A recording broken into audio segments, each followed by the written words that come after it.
Processo pauta 704, relator juiz federal Marcos José Greia da Silva, com sustentação oral do Dr. Adalberto Marcos de Araújo. Doutor Adalberto, tudo certo? Excelências. Tá bom? Tudo certo. Foi uma longa espera, né? Foi. Ainda bem que Paranaguá é perto, né, doutor? Paraguai é ali. Paranaguá. Paranaguá. Mais ali ainda. Tudo certo? Tudo bem. O relator é o Dr. José Greia. Tem a palavra. Senhor presidente, trata-se de ação ordinária ajuizada por Ariovaldo Capeta, postulando concessão de benefício de aposentadoria especial ou por tempo de contribuição mediante reconhecimento de especialidade do labor urbano. Trata-se de servidor, de funcionário vinculado ao OGMO, né, trabalhador avulso no Porto de Paranaguá. E então ele teve... A parte autora apela, defende a especialidade do labor de 6 de março de 97 até a data de entrada do requerimento na atividade de avulso. Era estivador, né, doutor? Arrumador, ok. Do Porto de Paranaguá, o INSS também apela, e suas razões discorrem a respeito dos índices de correção monetária, juros e tudo mais. Então, basicamente, esse é o relatório.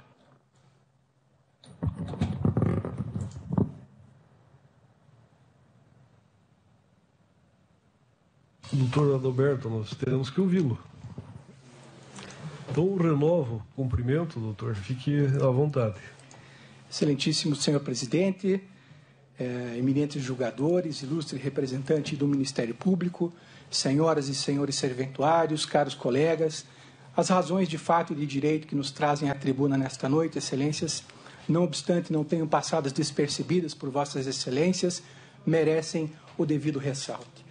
Como já bem salientado da tribuna nesta tarde pela eminente colega doutora Thaisa Taques a respeito do labor portuário avulso de Paranaguá, em todas as suas nuances, as suas peculiaridades, eu venho aqui agregar alguns elementos para também não me delongar, excelências.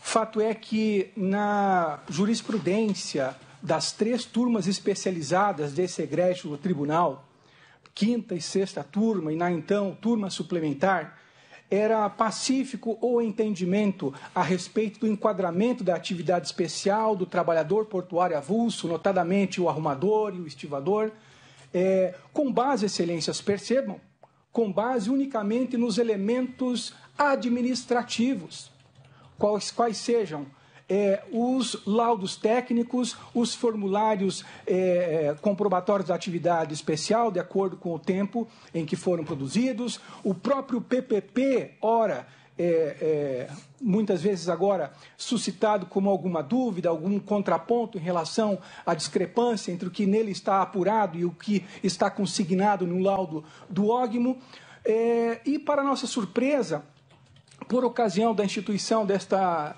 colenda turma regional suplementar, passou-se a adotar outro entendimento, mas sempre com todo respeito. Aquele entendimento, os colegiados anteriores, com base unicamente nos laudos técnicos produzidos por sindicato, por OGMO, que não é, como bem relatado, como bem sustentado pela doutora Thaisa, o OGMO, ele tira tudo do trabalhador avulso. Ele não está ali para beneficiar o trabalhador avulso, muito pelo contrário.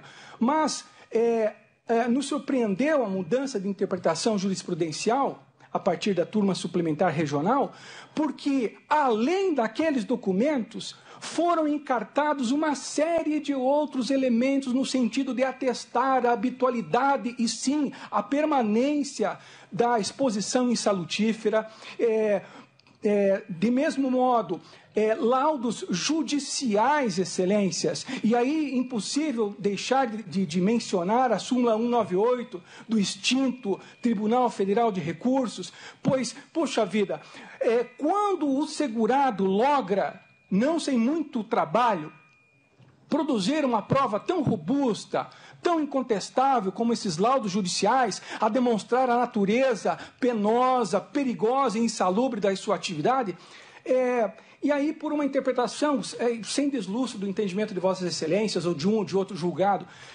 aí para a partir de uma interpretação, digamos, talvez pessoal, compreender de modo diverso com que engenheiros, com que técnicos, e aí eu faço menção também aos laudos de inspeção feitos conjuntamente, atestando a associação de agentes, e não somente a questão do ruído, Excelências.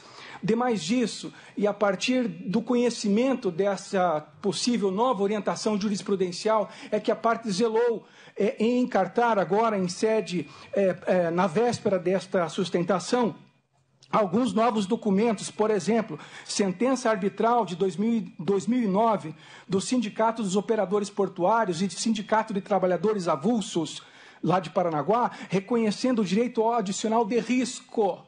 Adicional de risco. Vamos recordar, Excelências, que o Porto de Paranaguá, só no interregno de 10 anos, foi vítima de 3 tragédias. A explosão do navio Vicunha, o vazamento de óleo, de nafta, de um navio ali também na faixa do cais, e da explosão de um silo. O risco é inerente à atividade e, por presunção legal, com todo respeito, também poderia ser aplicado na situação concreta.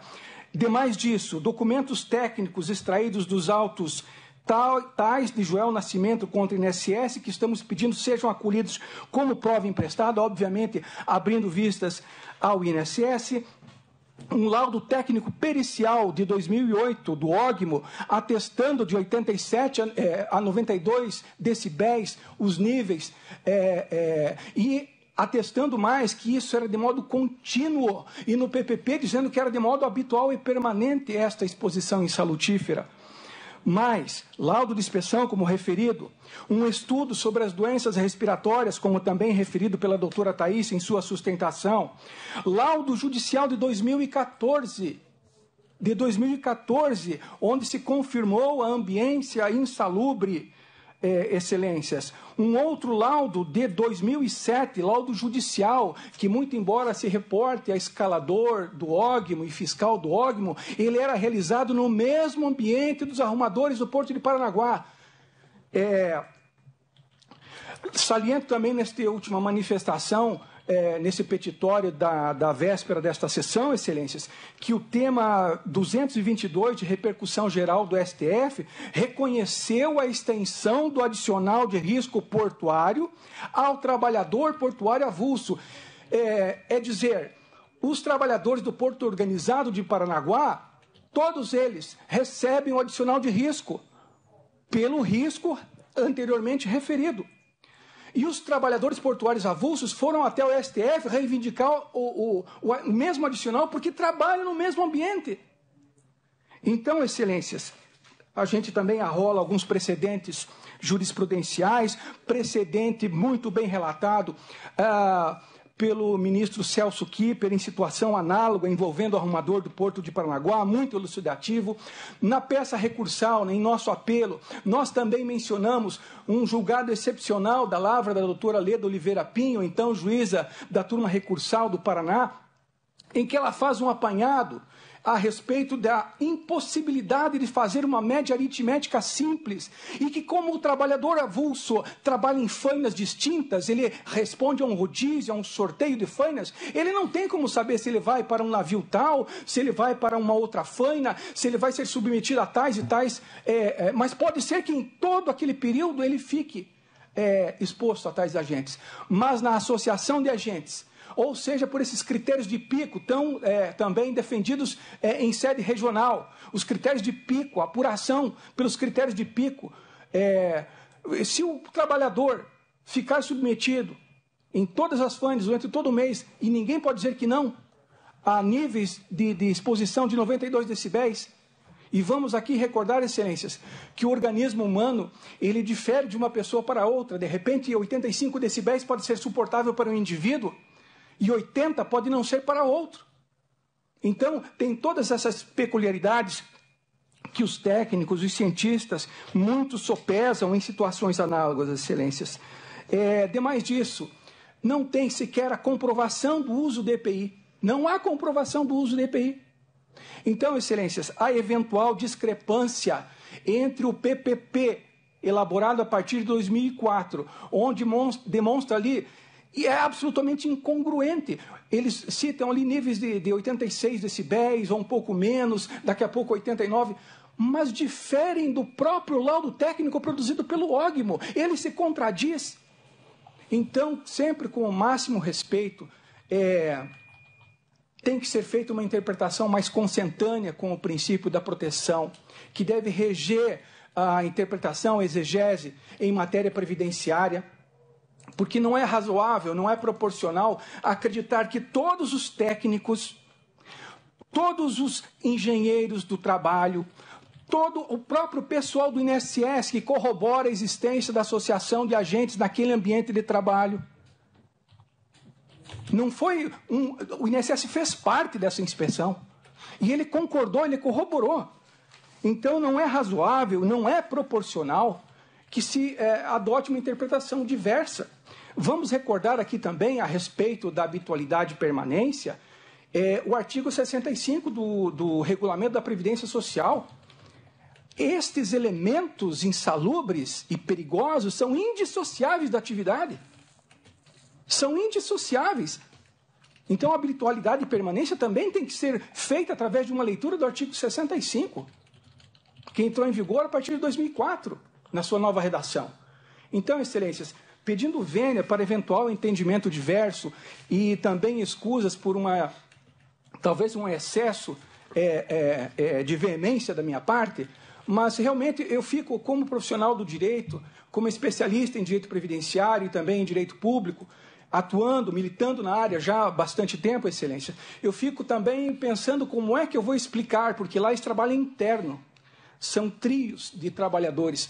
Como é que o colega dele, que se aposentou há 2, 3 anos atrás, na vigência da jurisprudência anterior, conseguiu lograr a aposentação especial, e o outro colega do mesmo terno, no mesmo ambiente, hoje não, hoje você não tem direito, por uma releitura dos elementos probatórios. Então, excelências, não apenas pelas minhas palavras, excelências, mas por tudo que foi produzido nos autos, pela natureza do trabalho portuário avulso, pela condição muitas vezes indigna, e aqui eu me reporto novamente à fala da eminente colega doutora Thaisa Taques, trabalhando em meio a estrume, a dejetos de animais, com todo respeito, e diante de todo este panorama, esta quadra fática, que requeiro seja conhecida e provida a apelação no sentido de reconhecer a especialidade nos períodos vindicados e também a concessão da jubilação especial